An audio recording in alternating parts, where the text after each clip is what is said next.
Góðan daginn, kæru vinir og við erum mætt til leiks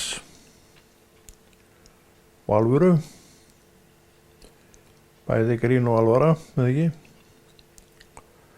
Guðs orð skemmtilegt viðfang og í kirkjum söfnuðum nú oft mikil hlegið. Vegna þess að mikil kátína ríkir þar oft og Drottinn hefur ekkert á móti því að menn noti hlátur vöðvana sína svolítið. Hann setti þá til þess að menn myndu brúka þá og hann talar mikið gleði og það sem gleði, það nú líka stutt í hlátur og þannig að við þurfum ekkert að fyrirverða okkur neitt fyrir hann. Við gætum okkar auðvitað á að vera ekki bara endalaust að hlæja á vitlausum stöðum þar sem það á ekki við. En þar kemur svona hyggni mannsins og viska inn í og hann læri þannig fljótt að sitja á strák sínum þó honum finnist eitthvað fyndið og ekki viðeigandi að hlæja upp í opið geðið á allt og öllum. Þetta eitt af því að vera manneskja, við þurfum að velta svona hlutum fyrir okkur. Og þeir líka gera okkur að þeim mönnum sem að Drottinn vill sjá og við þetta sjálf viljum vera því að öll viljum við nú vera tillitssamar manneskjur sem að metum hluti rétt og allt saman það. En við erum ekki alltaf á þeim stað að meta hlutina rétt og stundu skellum við upp úr og snúum okkur undan því við vorum að hlæja á vitlausum stað. Það kemur alveg fyrir bestu menn og bestu konur. Til þess erum við að boða Guð að hann vil hjálpa okkur til þess að meta þetta og allt saman rétt og við erum ekki of hégómlegir. Það vil að við sjáum sig í kringumstæðum og þá lærum við svona hvað viðeigandi og hvað ekki viðeigandi og svo þjálfum við okkur upp í að ganga með honum. Og við eigum til þess orðið sem við erum upptekin við að lesa og endalaust þetta hvetja menn til að vera uppteknari við það því að öll getum við nú bættuð okkur hressilegum snúningi þar og sumir svo sem gera það og eru við þetta seigfljótandi, nota hver dag til þess að fræða sig eitthvað í orði Guðs og það einmitt það sem við eigum að gera. Og ég man alltaf eftir því þegar ég var að lesa orð Guðs í fyrsta skiptið. Þetta eru náttúrulega mikla bækur og margar blaðsíður og ég fór að eitthvað mæðast yfir því að maður klárar þetta nú aldrei. Og þá talaði Drottinn til mín og sagði, Konráð, ekki hugsa það hvað þú átt mikið eftir af bókinni. Því að þessa bók ætlar þú að lesa svo lengi sem þú lifir. Og þetta kemur til mín sem sagt á bara fyrstu dögum trúarinnar. Og eins og ég oft talaði hér að þá var það árið 1989 og í dag 2020. Og bókin enn við hliðin á mér. Ég get teygt mig í hana þar sem ég vanlega sitt heima hjá mér.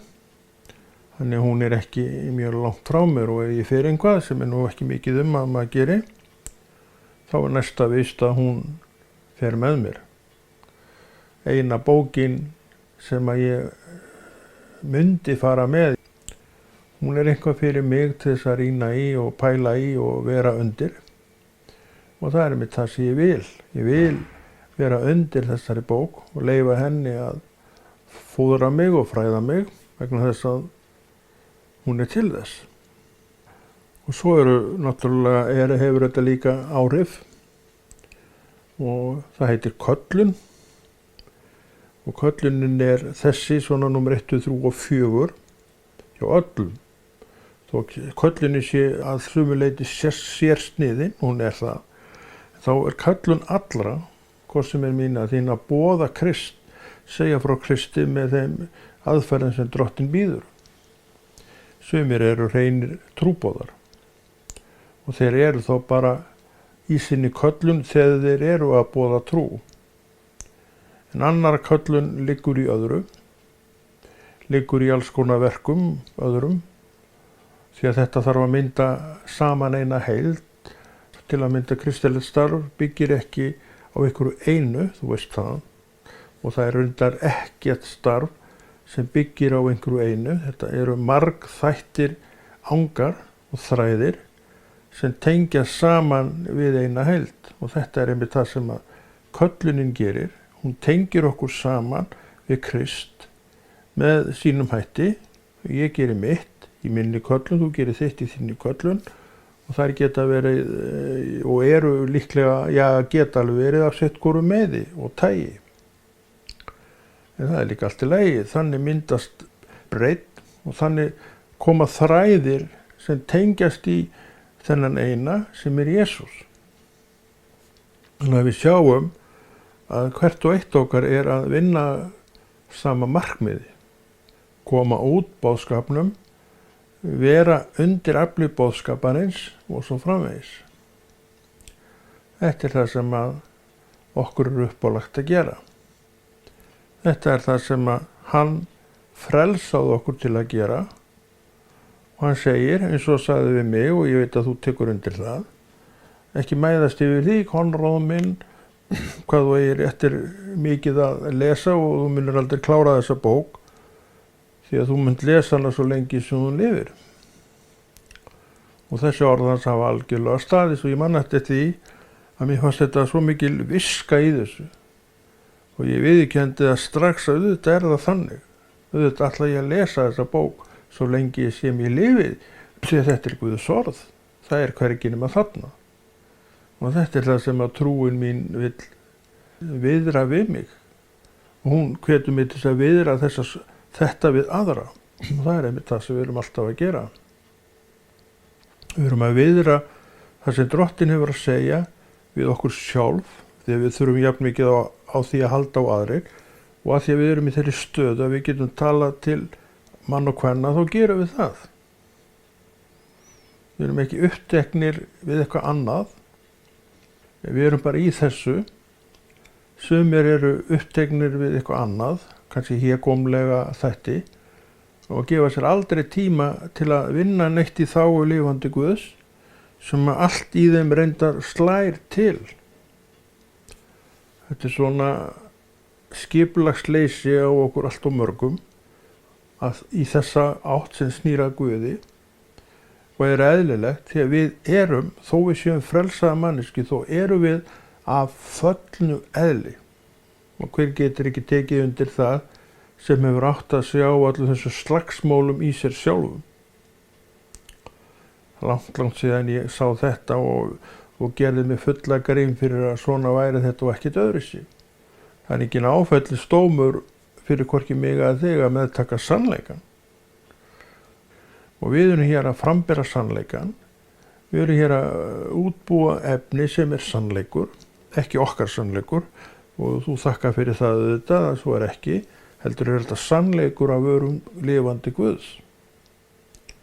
Og það sem hann segir, það mun að standa við, það sem hann boðar, það mun að gera, og hann boðar þér að lifa heilu lífi í nektum, og hann vill að þú trúir því að þetta sé það sem að fyrir þér eigi eftir að liggja. Hver er staðan? Finnst þér þú vera manneskja sem er svolítið hlunnfarinn? Þú ert ekki alveg að meðtaka það að hann sé þetta sem hann segist vera, en talar það fjálglega í annarra manna eyru, en er samt að með einhver allt aðra annan þanga svona með þér sjálfri og sjálfum. Við erum að segja sjálfum okkur sannleika. Við erum ekki að ljúga að sjálfum okkur. Það er jafn slæm lygi eins og hver önnur lygi. Og lygi á ekki að eiga sér stað í hjarta kristins manns. Af hverju er basl? Basl getur verið út af mörgum ástæðum. Basl er oft vegna þess, segi ég, að við erum ekki að sjá stöðun eins og hún er. Við erum að mæðast yfir stöðun eins og hún er vegna þess að við sjáum ekki hvar skóinn kreppir.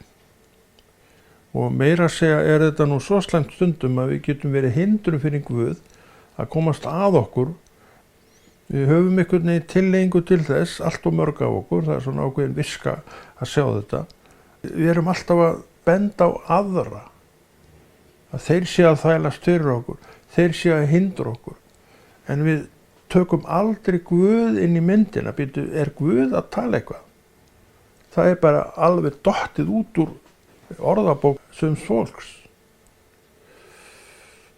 Þetta held ég að geti stafað á langvinnum hroka sem ekki hefur verið unni með því við þurfum að ýta honum út. Við þurfum að segja honum að fara því við viljum ekki hafa hann, því hann blekkir okkur. En ef hann og við gerum ekkert í málinu, þá hann bara áfram. Og hann heldur áfram að blekkja okkur. Hann víðar en við höldum og við getum séð þetta í Biblíunni þar sem að menn hafa rokast upp og orðið bara skeinu hættir þannig séð. Við sjáum til að mynda Sál konungs sem að misti krúnuna og það var Guð sem að tók hann á honum, engin maður, myndu það. Hann lagði bara heift á arftaka sinn sem heitir Davíð.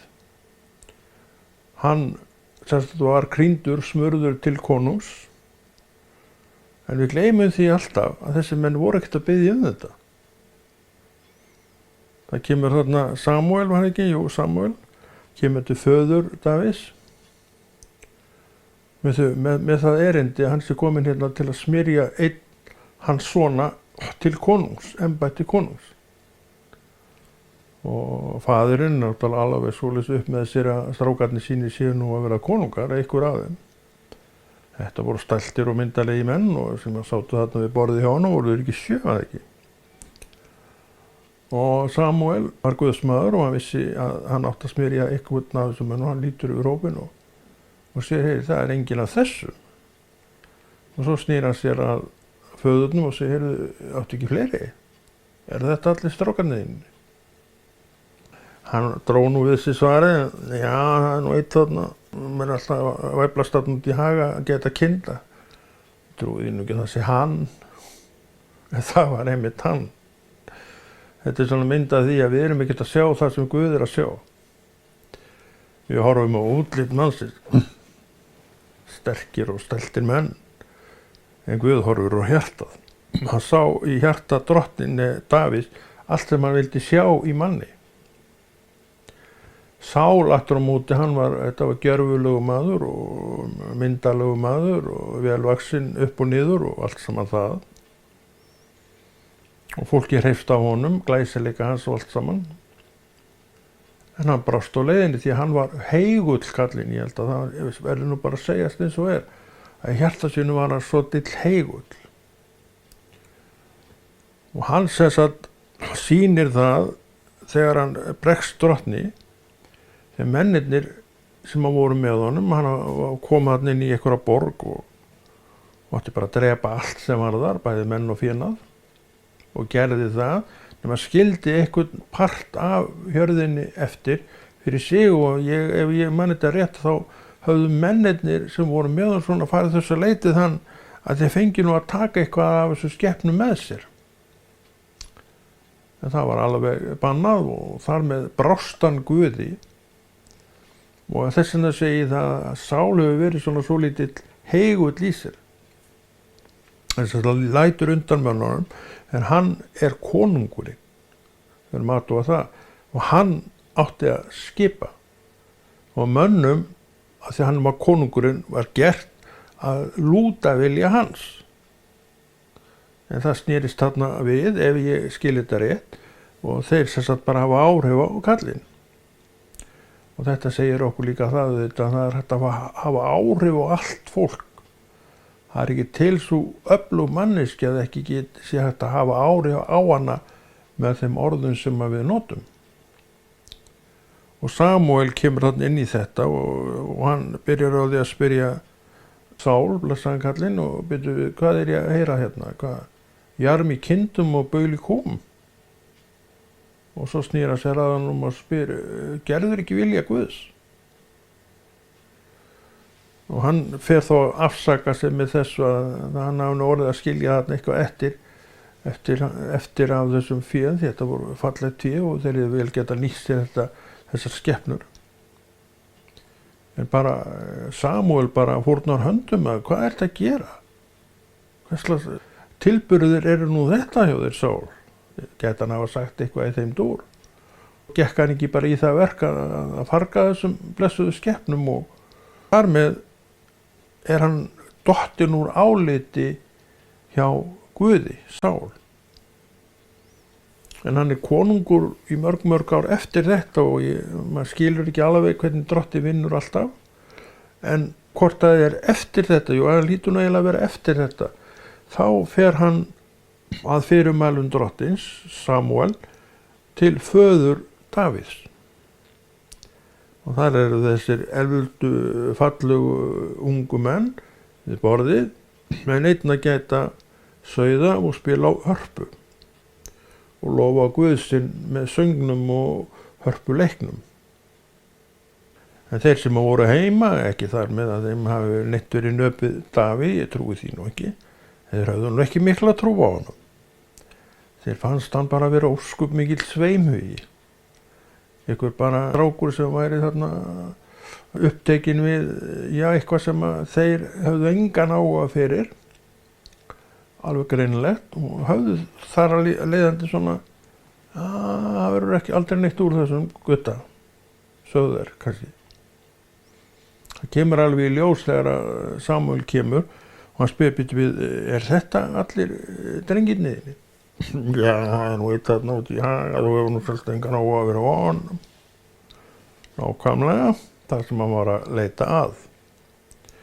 Og þetta einmitt það sem Drottinn að leita að. Hann ekki að leita að vöðvastæltum, stórum og íturvöxnum manni upp úr og niður úr. Hann að leita hjartanu sem hann getur lagt traust á. Og við sjáum það með sögu Davíðs að það var hægt að gera það. Hann brást alveg hrikalega kallinn þarna á einu stað og samt var það hjartað í honum sem meðtók það sem að Drottinn var að segja.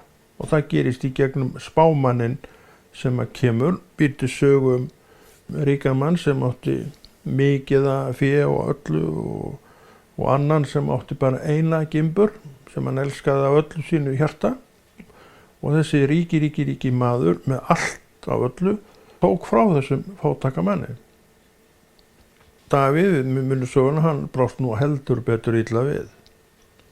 Hann sagði að svona mann ætti nú bara að höggva á staðnum, eitthvað í þeim dúr.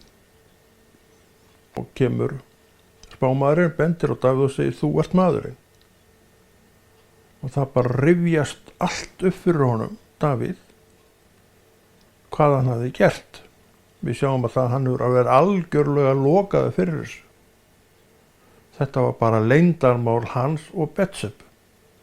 Það átti enginn að vita neitt það, en þetta hlýtur hljóta menn náttúrulega að hafa vitað meira en hann kannski kærði sum að vita, því að þessi kona var að koma þarna heim í húsið hans og henni svolítið verið fyllt af varðmönnum þar sem að Davíð var inn í herbyggið hans að íbúð.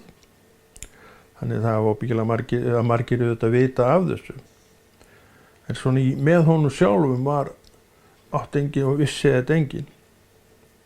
Og líka má geta sér til það, spyrja sjálfur að þessi menn hafa sjálfst allir verið bundnir þagnareiði þar sem fram fór í höllinni, það fór ekkert frá þeim neitt, þannig að þeir þögðu bara. Það nú stundum sem það en allavega líklegt að þetta hafi ekkert verið á hvers manns og vöru. Þú ert maðurinn, sagði spámaðurinn, það var ekki Samúel, hann þá dáinn og man ekki hvað arftaki hans hét, en hann kemur með þessi skilaboð. Og þá sýnir Davíð Drottni í raun og veru hjarta sitt. Þetta var einmitt það sem að vissi að hann gæti náð úr þessu hjarta sem að augljóst var ekki hægt með Sál. Því að Sál í raun og veru játaði aldrei á sig brotið þannig séð, kannski játaði muni sínum ekki með hjartanu, og hann snýst bara öndverður við. Það fyllist heift og hatri. Og svo eltir hann Davíð í að þangað til hann bara fjall sjálfur. Var þetta ekki eitthvað 20-30 ára tímabil sem að hann konungur eftir að Davíð hefur verið smurður til konungs. Eða það allavega meira en 1 ár eða 2, það var nokkuð langur tími. Maður skilur ekki alveg hvernig Guð hugsar þetta. Ekki nema bara með það fyrir sjónum að við þurfum öll okkar þjálfunar tíma og undirbúningstíma að miklum embættum, því að það náttúrulega stórt og mikið embætti að gegna konungsembætti. Það segir hver maður, sér hver maður, því að konungur, að honum gefin þvílík völd og miklu meiri völd kannski heldur en síðar varð. Því að það sem þeir sögðu þessi menn, það voru bara lög. Þannig að það var eins gott fyrir þá að vanda sig hvað þeir sögðu. Og það líka verið mikill akkur í því að vera með mann þarna sem var tengdur við Guð. Enda held ég að tími þá sá sem að Davíð við konungsvöldin, fer með konungsvöldin, það hafi verið á sinn hátt svona svolítið góðsend tíma fyrir ágæta Ísraels menn. Þetta svona allavega það sem ég sé í málunum. Þetta hefur verið mikill ágæti strengur Davíð, en segir okkur það, þó ágæti strengur hafi verið, að þá var hann bara samt maður sem gat látið gindina gjörsamlega ræna sig, og það gerðist hjá Davíð þegar þessi ágæta kona var komin inn í spilið. Gindin bara rændi honum, tók viti frá honum í raun og veru, hann fór bara í feluleik með þetta.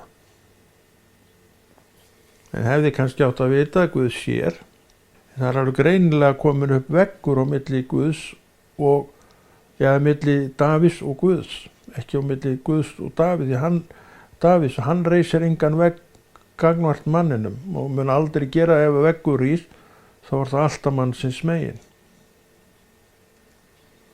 Þannig að þetta merkileg saga sem við erum að segja af Davíð, og við höfum svo sem öll heyrt hann og öll svona veltinni fyrir okkur og séð alls konar gerast í kringu það. En við erum hérna núna uppi með sögur þessara manna hjá okkur til þess að við lærum. Þetta ekki þarna bara því að þetta góðar sögur. Já, góðar sögur, ég veit ekkert það. Þetta ekki bara því að þetta svona sögur. Heldur það þarna til að sýna mannlífið eins og það er. Og annað, að það öllum hætt þannig séð. Það getur enginn verið neitt öruggur með það. Hann muni ganga þennan veg, hnarreistur, hnökralaust, en hann getur það með trúnaða vopni. Með Krista vopni, hann nú ekkert kominn þá þegar Davíð uppi, það líða nú einhver árþúsund sennilega frá því þangað til að Kristur kemur. En þá líka komu allar þessar breytingar og þetta varð möguleiki fyrir mannin að vera, þó hann væri eins og hann væri, flekklaus í augum lifandi Guðs. Og þess vegna gerði Kristur það sem hann gerði og tók á sig allt sem ég hef, og ég fyrir mína trú hann verð flekklaus í augum Drottins. Konráð, ekki betri maður en aðrir, hann trúir á Jesú og ég horfi á hreinleika Jesús og geri Konráð þá eins og Jesús í mínum augum. Þannig að ásakanirnar eru ekki frá honum. Ásakanirnar eru, og þær eru, við veitum allt það, koma frá okkur sjálfum og eða þá bara fólkin í kring. Við köllum það hinn bendandi fingur og hann alltaf víða uppi. Þess vegna erum við að gera það sem við erum að gera hér og allir hinir sem að gera svipaða hluti. Við erum að koma inn í lífið með orð Guðs og við drögum fram góðar sögur úr Gamla testamentinu sem segja okkur bara það sem lífið er. Halló, eða ekki? Þetta sem við vorum að tala um Davíð og Sál, þetta bara í dag. Og menn geta hrókast upp og farið með sjálfan sig út í því líka villu En svo geta líka tekið upp háttu Davíðs sem að færa á sig sökina, ef svo má segja, þú ert maðurinn, og hann bráðnar við það. Þetta er vegna þess að hjartað í honum í raun og veru elskaði alltaf Guð. En hjarta Sáls var forhert. Og þetta er ennþá. Hjarta sumra manna er forhert og svo eitthvað gerist, þá bara forherðist það ennþá meira. Það gefur sér ekkert einu sinni gagnvart Guði. En svo eru líka meðal okkar fólk sem að bráðnar, játar á sig sök og sekt og iðrast niður í sekk og ösku eins og sagt er. Og það er þetta sem Drottinn vill. Það er talað að hann skipti út steinhjartanu fyrir hjarta úr holdi. Hann getur gert þetta og hvað er hann að tala um? Forherðing er ekkit annað en steinhjarta. En Drottinn getur skipt þessu hjarta út og sett hjarta úr holdi í staðinn. Og þá verður það auðmjúkt eins og við sjáum hjá Davíð í einum og sama manninum. Davíð var alveg orðinn gegn og forhertur, það er alveg ljóst.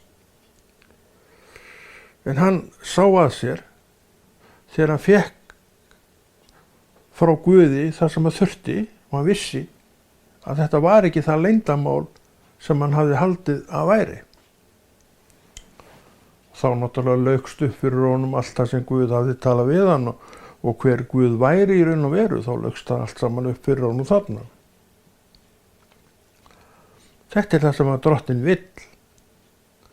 Hann gefur öllum mönnum og konum, öllu fólki færi á að koma til sín. Þú kemur með steinhjartað þitt til hans og hann tekur það burtu og gefur þér hjarta úr holdi og þar með orðið móttækilegt fyrir vilja Guðs, fyrir orðið Guðs sem byggir upp í því rétta þætti sem að gera verkum með þetta hjarta að það framvegis lofar Guð. Það gerði það hjá mér. Ég var ekki trúaður maður eins og þú veist ég hef oft talað um. En svo var ég trúaður maður. Það má segja það að þegar ég fekk frelsið mitt þá hafi þetta steinhjarta henst út og þetta mjúka meðfærilega hjarta komið í staðinn. Og ég skynjaði á því andartaki að allt var þetta til fyrir orð Guðs. Og ég hef bara haldið mér þar. Og ég tala með þeim hætti að hvetja menn til þess að halda sig þar. Ég get svo sem ekkert gert neitt meira en að hvetja menn til þess því að það verður hver og einn að ráða sjálfur sínu lífi. Við sjáum þessa myndir af Sál sem var bara harður maður, hyftuðugur maður. Hann var bara með það eitt markmið í árum saman að drepa Davíð. Og svo kemur Davíð til konungs og embættis og gerir sín axarskaft en er bent á og það var nótið þess að bara vámaður. Og hann snýr sér þar með til Drottins, bara á sömu sekundu. Og ég held að Davíð hafi alla tíð verið mjög breyttur maður eftir þessa reynslu sína. Eins og ég sagði á þann að þá held ég að þetta hafi verið mjög góður tími fyrir Ísraelsmenn með Davíð sem konung. Ísraelsmenn, konungar Ísraels voru alls konar. Þeir voru harðir og miskunnarlausir sumir og ekkert góðir konungar. Við sjáum sem að lesum til að mynda Jeremía. Jeremía var spámaður. Og hann er uppi á þeim tíma að það var bara aldeilis ekkert gott ástandið í Ísraels landi gyðingana á þeim tíma.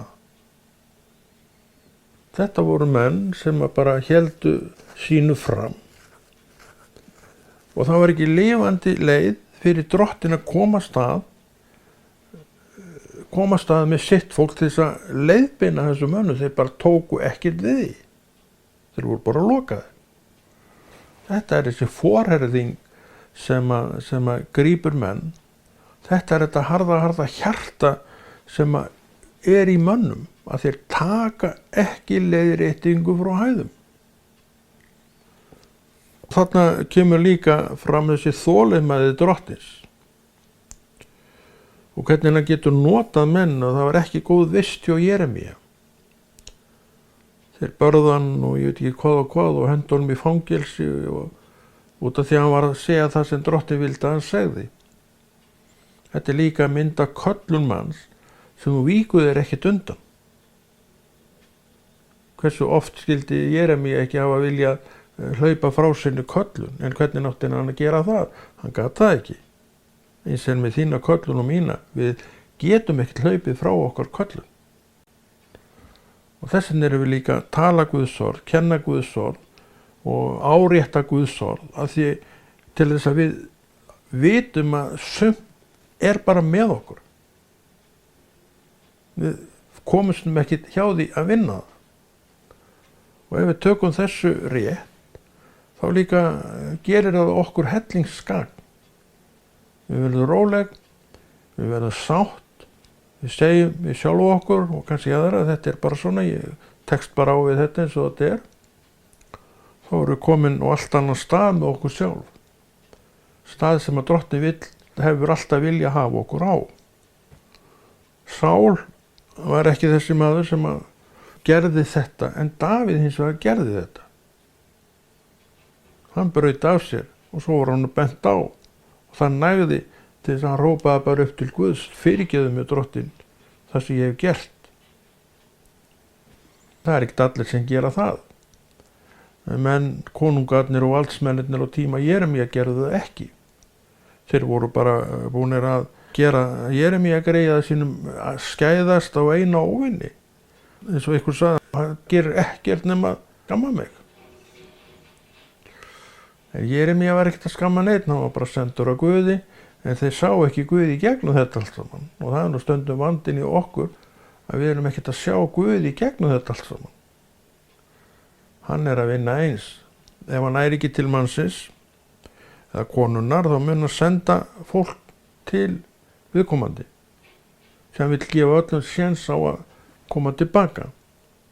Og svo líka hefur við séð að hann er alveg ótrúlega þolinmóður. Og það er auðvitað styrkur hans gagnvart okkur. Ótrúlega þolinmóður. Áratugum saman getur hann verið að glíma við manneskju bara til þess að fá hana aftur á þann stað sem hann sett hana á, en hún hefur farið af, já, í hroka sínum sem er nokkuð ljóst að er til staðar þar sem þetta gerist. Svo er hún komin með steinhjarta sitt í brjóstið og getur orðið miskunnarlaus manneskja. Og þannig erum við náttúrulega komin á mjög vondan stað sjálf með okkur, að þegar við sjáum þetta ekki svona. Nú bendum við aftur á Davíð, sem var náttúrulega í bullandi synd, en taldi að þetta væri bara eitthvað sem enginn vissi um. En Guð vissi allt. Svo bara kemur hann, ef hann hefur ekki önnur ráð með manni, þá bara skellir hann svona: hei, þú ert maðurinn. Og hvernig bregðustu við slíkum ummælum? Einn veikleikin hjá okkur mönnunum, að við teljum okkar eigin vegi alltaf vera falleg og fína. Það getur vel verið að þeir séu fallegir og fínir og auðvitað biðjum við það að þeir séu það. Og það getur vel verið að Guð Drottinn taki undir það í einhverju tilvikum, en hann gerir það ekki í öllum tilvikum, það er alveg ljóst. Og það sem þetta er ekki svo, hvað ætlum við að gera? Ætlum við að taka þessum boðskap eða líta á þennan boðskap sem eitthvað sem öðrum kom ekki við? Það kemur engum manni við hvernig ég hegða mér eða þú. En Drottinn er að tala. Hann er að segja: heyrðu, það er ýmislegt sem ég hef athugavert við þína framkomu. Viltu núna taka þér taki og svona snúa þér af þessari braut? Eða hvað ætlar að gera? Svona talar Guð. Og hvað segi ég? Og hvað segir þú? Hvað segjum við? Við heyrum þetta kannski ekki. Og hvað gerist þá? Sama hefur gerst. Við erum áfram forhert í hjartanu. Búin að gleyma Guði, hættir í raun og veru að starfa samkvæmt hans vilja, eins og gerðist með Sál. Hann var hættur að starfa samkvæmt vilja Guðs. Og við sjáum líka með þessa konunga á tíma Jeremía, þeir voru ekkert að starfa undir vilja Guðs. Eins getum við séð í raun og veru þegar Kristur kemur, að það var nú ekki mikil trú að finna á meðan hann var. Segir hann á einum stað að svo mikla trú hef ég hvergi fundið í öllu Ísraels landi. Var það ekki einhver kona sem sagði eitthvað, ég man ekki alveg hvernig þetta var. En hann sagði þetta, svo mikla trú hef ég ekki séð í öllu Ísraels landi. Þannig að við sjáum að menn voru nú aldeilis orðnir afhuga Guði þegar að Kristur kemur inn í myndin, en það vissum við það og vitum við það að þeir höfnuðu Jesú. Og ekki bara höfnuðu honum, heldur lögðu á ráðinum að taka hann að lífi löngu áður en að krossfestingin átti sér stað. Það var bara markmiðið, þannig að þetta verður ekki verið neitt gott líf sem að hann, blessaðu kallinn, lifði, en það vissi hlutverk sitt. Og það breytti öllu. Það vissi vald sitt.